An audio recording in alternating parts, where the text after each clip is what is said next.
Welcome to Brian Health Podcast. I'm Melanie Cole, and today we're talking about non surgical weight loss options. Joining me is Tara Troyer. She's a nurse practitioner and a bariatric nurse navigator at Bryan Medical Center. Tara, thank you so much for being with us today. Let's start by talking a little bit about obesity. I mean, it's becoming an epidemic. And what do you see every day? We see that definitely it is an epidemic, but it is starting a lot younger as well too, and pediatric obesity is a big concern as well. And with all of that, our chronic medical conditions are getting worse and more complex. Well, I certainly agree with you. It puts you at risk for so many other conditions. Why don't you start by telling us a little bit about some of the non surgical weight loss options that are out there? Because now, I mean, we hear about the GLP-1s, we hear about medical weight loss. Of course, there's all these millions of diets out there and groups and support groups. Tell us about some of these options. We really look at a whole comprehensive care model that looks at every single aspect, including medical nutrition therapy, starting with behavior modifications, physical activity, and absolutely medical and surgical interventions could be an option. Okay, so who makes good candidates for these kinds of methods when somebody comes to you and they're not really looking for bariatric surgery?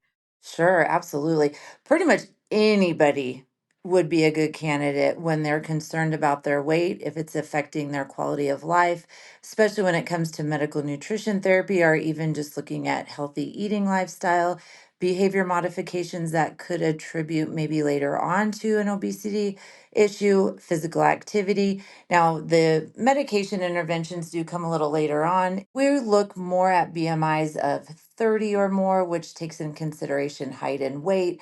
But then, if also BMI is a little bit lower, if they have some of those conditions, such as type 2 diabetes, high blood pressure, heart disease, sleep apnea, there's a lot of things that could be affected by obesity that lead to these chronic medical conditions.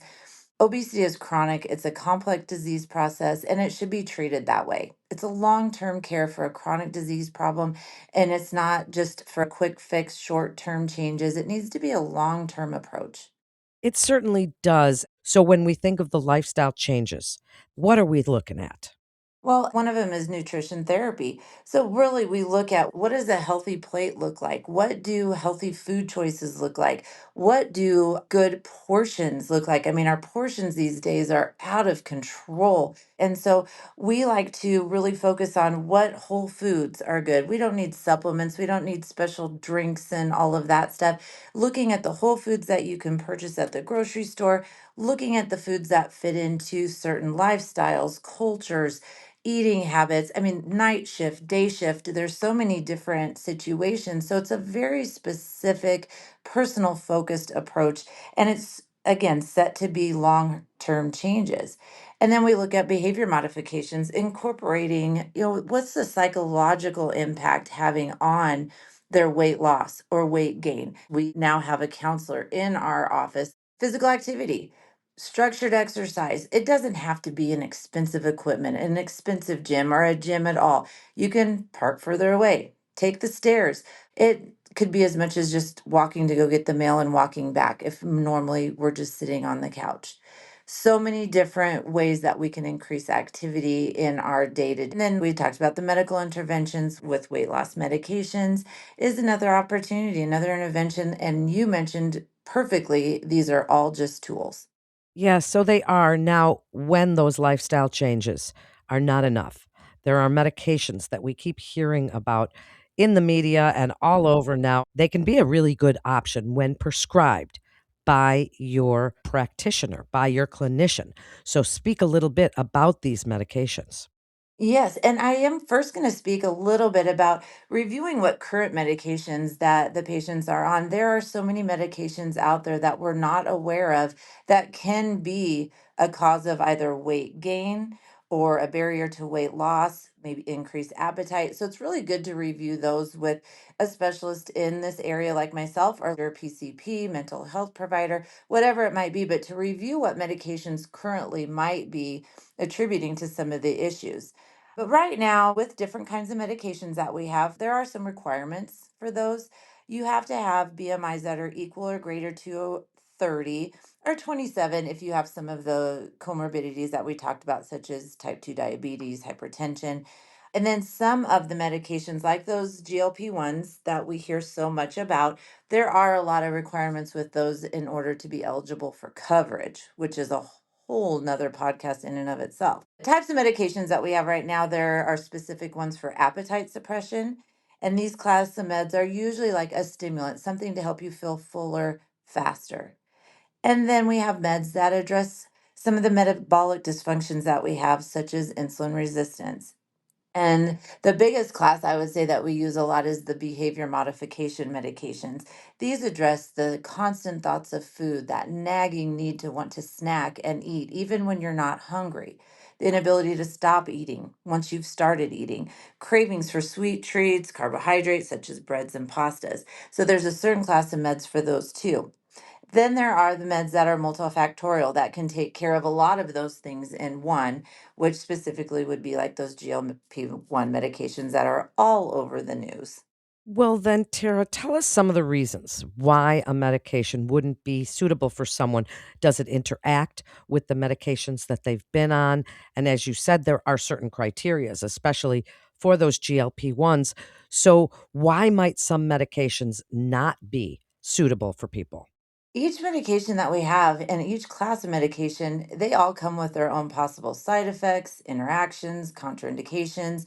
And that is why it's really important to discuss these medications with someone that specializes in the area or that's very familiar with their medical history, such as their primary care provider. If you are taking medications for a certain kind of mental health disorder that they may have, the medications we use for behavior modifications might collide with those. If you have certain conditions, maybe like gallstones or kidney stones, there's medications that can cause that to get worse.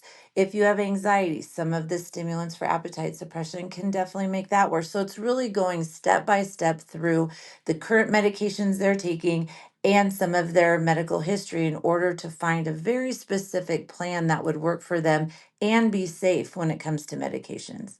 Tara, have you seen these medications work? Tell us a little bit about what you've seen and if they are working and someone loses the weight and gets to their goal weight, do they have to stay on those medications? I have seen medications work phenomenally when it comes to utilizing nutrition therapy, physical activity, and using this as just an adjunct to that to help with those cravings, with the constant thoughts of food, but also with some of the mental health medications that we take specifically, they can cause an insulin resistance, an increase in appetite. And sometimes we can't change those meds all the time. So we need to work with it. All need to work together for it. And I have seen people find a better quality of life, decrease their pains, decrease their amount of meds because they have a comprehensive look at how their weight is affecting them and what they can do. As far as lifelong, it really depends on the reason behind the medication.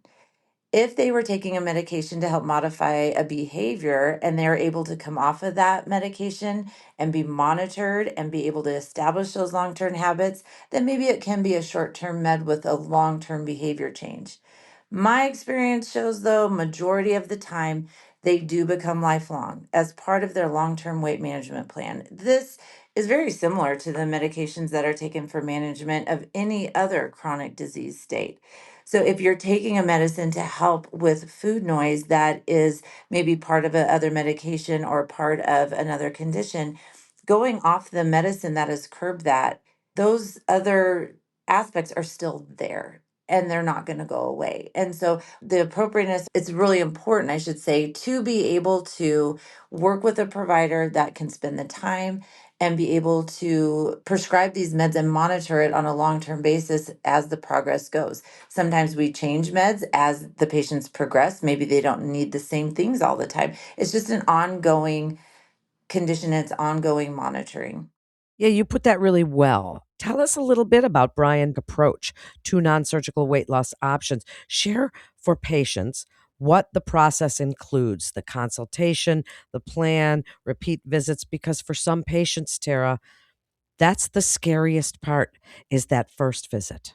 Oh, absolutely. This is such a sensitive, very personal thing that people have been battling, usually lifelong, or there's been a situation and it's just life changing. In our program, the initial consultation can get started whether you go through your primary care provider, a different specialist, or if you want to just call into the office. And we will just ask the questions. Are you interested in non surgery? Are you interested in surgery? And then if you want to just meet with somebody to get an idea of maybe what are all the options, I want to know all of them. We'll get you set up with the dietitian in our office, myself, or one of the surgeons, do a full assessment. What has your history been like with food? What has your history been like with your weight, with your medical conditions? And then discuss at that initial consultation what some of your options would be.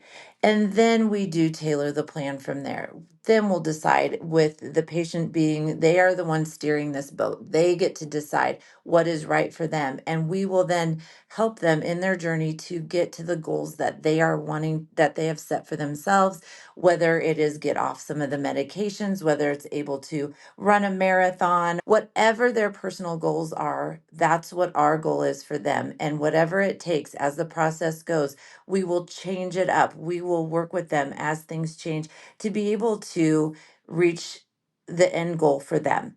We do repeat visits either every couple weeks, once a month, whatever's appropriate for their needs as well.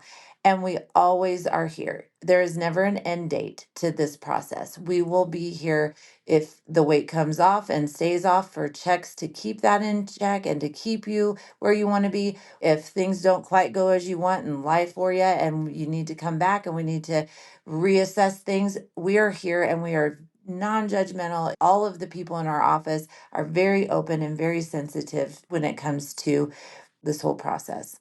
Well, that was so well said, Tara. Thank you so much for joining us today and really explaining what that process is like and explaining all of the options out there to help people that are struggling with their weight. So, thank you so much for coming on and sharing your expertise and telling us all about that. I'd also like to thank our Bryan Foundation partner, Davis Design. And for more information, please visit bryanhealth.org/bariatrics. That concludes this episode of Bryan Health Podcast. Please always remember to subscribe, rate, and review Bryan Health Podcast on Apple Podcasts, Spotify, iHeart, and Pandora. Until next time, I'm Melanie Cole.